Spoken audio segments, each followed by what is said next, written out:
오늘은 그동안 모든 사람들이 자기식대로 이야기하고 있어 친숙하지만 무엇을 어떻게 하라는 것인지 막상 물어보면 대답하기 힘든 ESG에 대해서 우리 직장인들로서 쉽게 이해하고 또 이런 규제를 접했을 때 어떻게 하면 가장 좋은 결과를 얻을 수 있는지 알아보는 시간을요 가져보려고 합니다. 총 3부로 제작됐고요. 첫 번째 1부에서는 ESG는 어떻게 등장했으며 왜 기업 경영에 영향을 미치는가, 2부에서는 ESG 규제에 대응하여 기업은 무엇을 해야 하는가, 3부에서는 ESG는 미래에 어떤 모습으로 변할 것인가에 대해서 말씀드려 보겠습니다.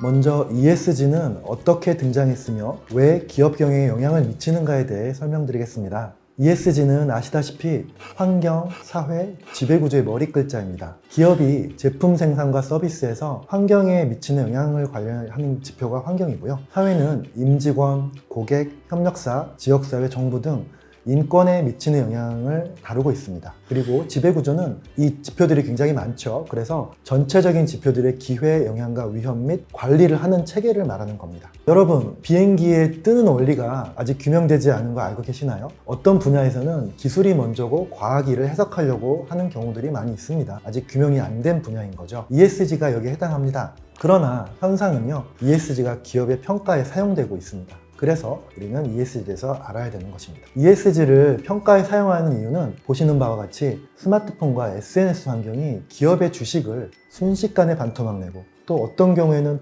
불매운동이 갑자기 일어나서 기업이 굉장히 곤란한 상황에 놓일 수가 있거든요. 그래서 기업들은 이런 다양한 비재무 위험들을 사전에 관리를 해야 되고요.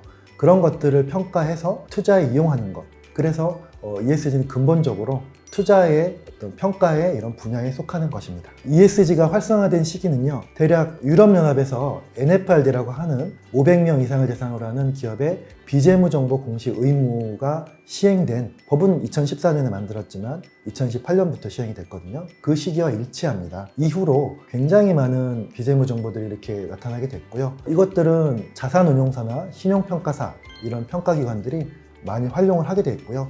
보시는 바와 같이 인공지능과 빅데이터가 이런 정보를 대량으로 처리하는 데 도움을 줘서 이런 ESG가 촉발하게 됐다, 이렇게 이해하시면 좋을 것 같습니다. ESG하고 비슷한 비재무 분야를 다루는 것들이 또 있는데요. 보시는 바와 같이 지속가능 경영과 기업의 사회적 책임, 이런 것들도 영역으로서는 ESG하고 비슷합니다. 그래서 ESG가 등장한 건 알겠는데 이게 진짜 기업에 도움이 돼? 라는 이런 것들을 탐구를 하고 증빙이 돼야 기업들이 돈을 쓰는 거 아니겠습니까? 그래서 이런 것들을 연구할 때는 이런 이론을 참고하면 좋습니다. 유럽연합의 ESG 규제는 기후변화, 공시, 공급망 평가, 제품, 금융, 이런 5가지 규제로 구분을 할 수가 있습니다. 특히 공시기조와 공급망 평가 규제는 이 아래쪽에 보시는 바와 같이 기업들의 반발이 적으면서도요, 기업들이 경쟁을 일으키게끔 원리가 되어 있습니다. 그래서 기업들이 이 규제에 적용된 이후로는요, 어쩔 수 없이 스스로 ESG를 관리하게 되고요. 또 이것들이 원청사에까지 실사를 통해 영향을 미치기 때문에 협력사들의 ESG를 원청사가 돕도록 하는 구조가 결국 크고 작은 기업도 관계없이 ESG가 넓게 퍼지게 되는 이런 현상의 원인이 되고 있는 것입니다. 마지막으로 최근 미국 트럼프 대통령이 이제 취임을 했죠, 1월에.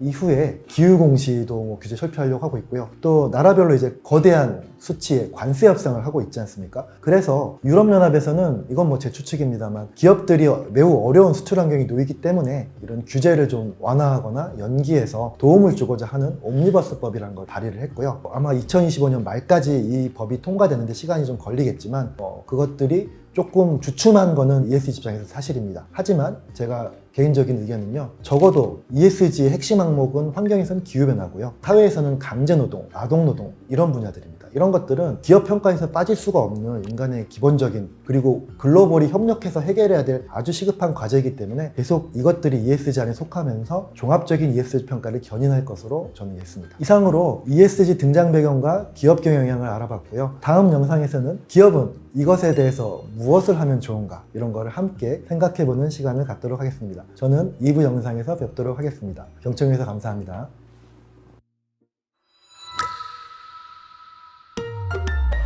KMR